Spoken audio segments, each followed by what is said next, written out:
60 FPS 4K anime edits make me feel like this.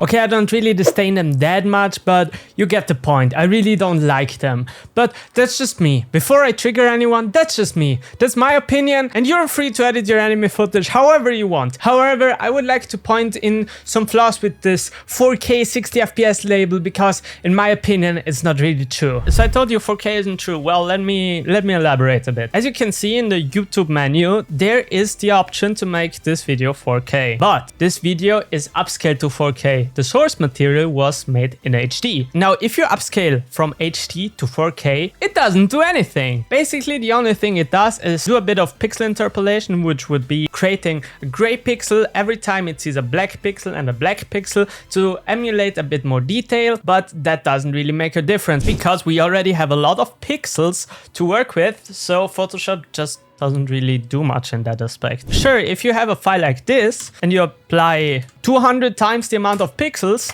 then it will look different. But it can also backfire because Photoshop, as I said, doesn't really have the informations to create new detail. But again, that isn't really the point. The point is the image doesn't really change much by just upscaling it. So you may ask, well, why does this footage then look sharper? Well, I'll tell you why it looks sharper. Let's take, for example, this shot right here. This is 8K 60 FPS anime. Even worse.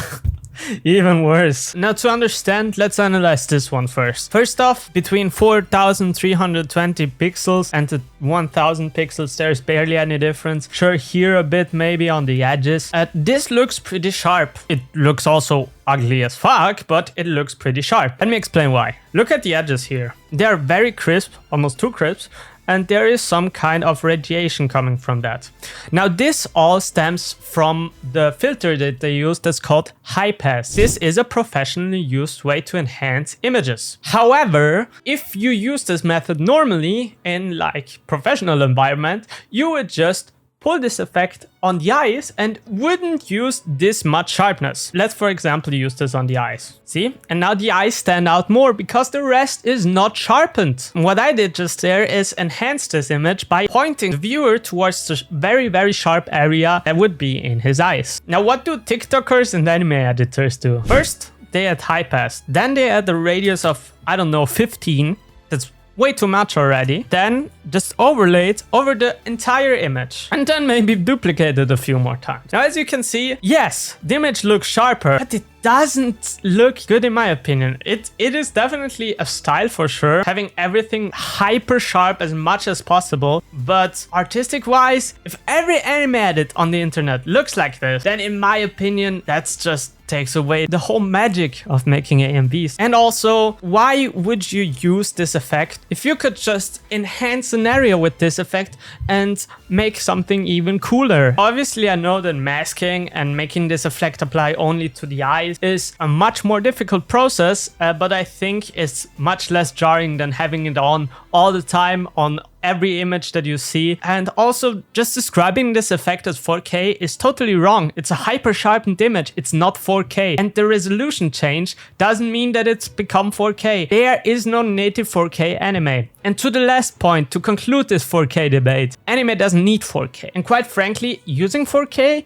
even in cinemas, is very debatable. If I would use 4K, right, my hand and my pores would be visible all the time because 4K just creates this massive amount of detail for the camera to see everything. And in some cases, yeah, it might be useful. If you want to see the texture of my watch, for example, here, for a commercial or something, yeah, go for it. But I mean, anime doesn't have the detail. Hell, the skin of anime characters doesn't even have any pores. 90% of anime just is a very flat color area. That's why 4K anime doesn't exist and shouldn't exist in my opinion. Now, let's go back to the debate of 60 FPS. Basically, what 60 FPS does and why it's used wrong in this example is it creates lots of artifacts. People are creating 60 FPS out of 30 FPS. Somewhere this information has to be generated and with some drawbacks. Premiere isn't just a magical tool that can generate images as perfect as real life would and then you can get away with everything. For example, if I create a 60 FPS animation like this one, then you will see that there is some artifacting going on. And that's because of the way that Premiere processes those images. So for example, if my controller moves from this part to this part, there are some in-between frames, right? From here to here. And maybe if you shoot in 30 FPS, those frames don't exist. However, if I slow down this footage, then you may see it's a bit chunky, right? So what Premiere does is just add the movement between this part and this part in between and generates it based on the two different images. Now again, information that Premiere doesn't have cannot be emulated 100% of the time. So that's where you get this strange, weird artifacts. Now those artifacts aren't really noticeable, but that's just for normal video. We are talking animation right here. What it means that we have to calculate that there is less detail and that there is also the principle of squish and stretch, because animation inherently wants to exaggerate movements. If you don't know what squish and stretch is, you can just go look it up. You can look it up yourself. There are tons of videos about it. So this already messes with Premiere a lot, because Premiere Pro sees this very strange, weird image and thinks, where do I put this part and this part?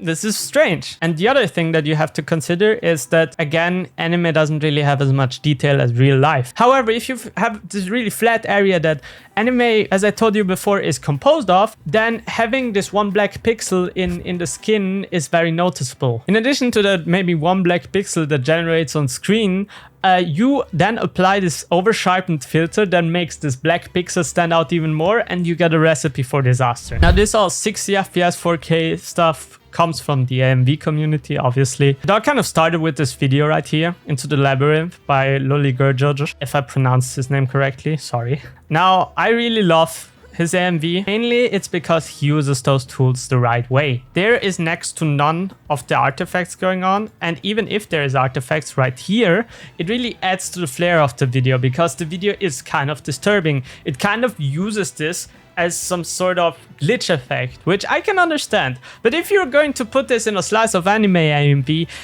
why? And if you really want to use it, then please use it on scenes that are less action heavy, because then you won't notice the difference as much. If I just smile, wow, that was kind of creepy, then the movement is minimal and Premiere doesn't need all this information to apply more frames. I will talk in detail about this AMV in another video where I will review and go back into the history of AMVs. So please subscribe if you want to watch that. That would be an honor for me. And I'll see you next time. Let me know what you think. And please don't be offended if you use this style. Everyone can create their AMVs the way they want. Bye.